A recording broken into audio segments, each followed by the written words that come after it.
Noswaith dda, good evening. Beth sydd gennych chi wedi'i gynllunio'r penwythnos hwn felly? What have you got planned this weekend then? Sir Benfro, Disgybl Disgybl yn ymddangos yn y llys wedi gyhuddo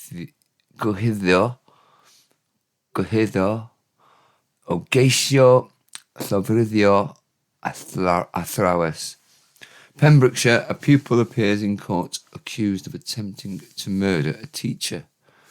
Cyfres 4 a phennod rhif 200 ac 1 ar hugain. Series 4 and episode number 221. Ymarfer gyda Brawddegau. Practising with sentences. Da has become da, adjective after a singular feminine noun. Gynllunio has become gynllunio.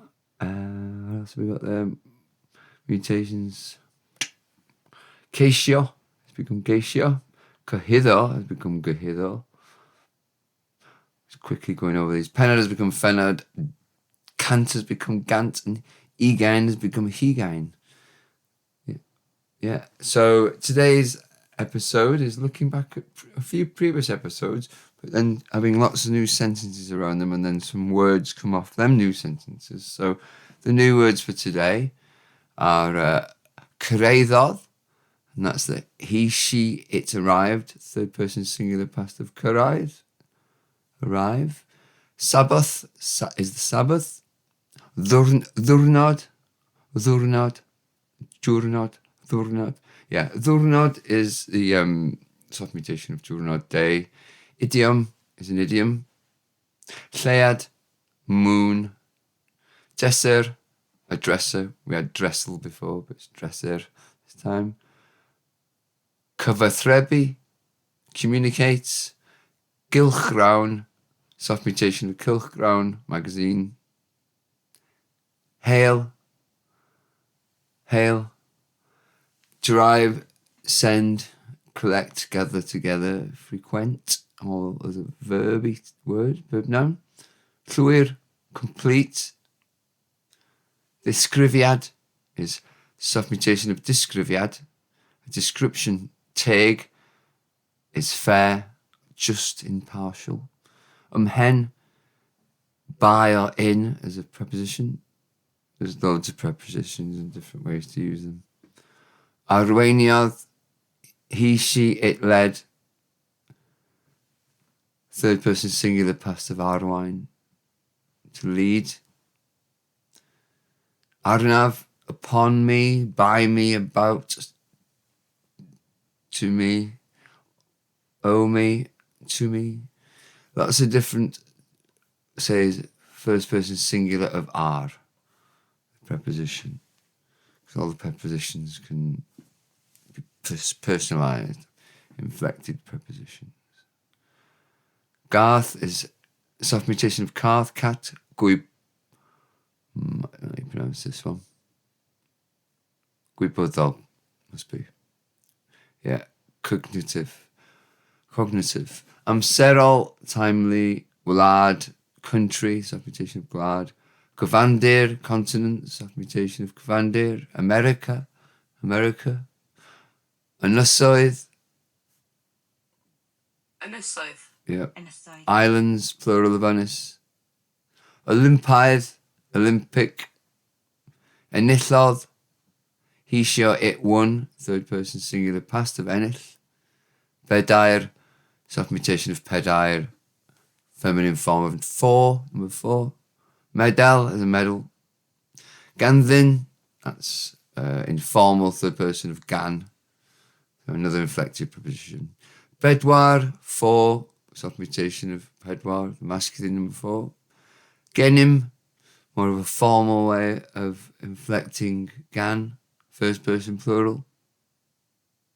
Bim is soft mutation of pim, shortened alternative version of pimp. 5. Efydd is bronze. So yeah, there's lots of sentences now. So I made a little story of ups from the sentences of all the words over the past five or six lessons. Five, I think. So there's sentences I'll go through some. See how we've time for. Mae bob dydd fel dydd Sul. Every day is like Sunday. Cyrraeddodd hi ddydd Sul. She arrived on Sunday. See how I brought in some new words like cyrraeddodd because they're in these sentences. Mynychais glwbiau ieuenctid yna capeli eglwysi ac ysgolion Sul. I attended a youth club, then chapels, churches and Sunday schools. Byddaf yn darllen emyn yn ein capel y Sul nesa hwn. I will be reading out a hymn in our chapel this coming Sunday. Mae'n bob yn ail nos Sul. It is every other Sunday night. Mae hi'n gwneud cinio dydd Sul. She makes Sunday lunch. Byddwn yn gorffwys ar y Sabbath. We will rest on the Sabbath. Mwynhewch y penwythnos. Enjoy the weekend. Bob dydd ac eithrio penwythnosau. Penwythnosau, yeah. Every day except for weekends. Roeddwn i'n gwisgo dillad dydd Sul. I was wearing Sunday clothes. Caron ni ymlacio. I would like to relax. Mae'r capel yn gwerthu'r organ. The chapel is selling the organ. Rydw i wedi bod i'r gwasanaeth yn y capel, darlleniadau a charolau. I have been to the service at chapel, readings and carols. Rwy'n mwynhau'r sgwrsiau a'r gwasanaethau yn y Gymraeg yn y capel. I am enjoying the conversations and services in Welsh at chapel. Dwi'n mwynhau'r capel. I enjoy chapel. Yr eglwys yw'r hynaf. Is it hynaf or hynaf? Yr eglwys yw'r hynaf. Hynaf. The church is the oldest. Byddan nhw'n ymweld â'r eglwys. They will visit the church. I'm jumping on to the next block. That's Sunday stuff. Llyfrau darllen, reading book words. So, mae hi eisiau sythu ei gwallt. She wants to straighten her hair. Tynnu'r o'r lleiad heno. The moon is gentle tonight. Mae dresel yn golygu'r un peth a'r dresser. Dressel means the same as dresser, or dresser. Roedden nhw'n oer wedi'r cyfan. They were cold after all. After all. Nid yw'r... I'll jump on to the next ones actually. These ones, mental health, iechyd meddwl ones. Mental health, iechyd meddwl, these ones now. Bob dydd mae'r llaeth negyddol yn rhoi pryder I mi. Every day the negative voice gives me anxiety. Mae angen help arnaf gyda'r gorbryder. I need help with the anxiety. Roedd yn aml yn dioddef o iselder. He often suffered from depression. 4 poen mewn un diwrnod. 4 pains in one day. And I'll jump on to some more. These ones are a course, so they were continents and oceans. Mae Cymru yn wlad yn Ewrop. Wales is a country in Europe.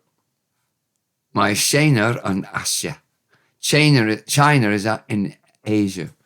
Run out of time. There's a couple more there.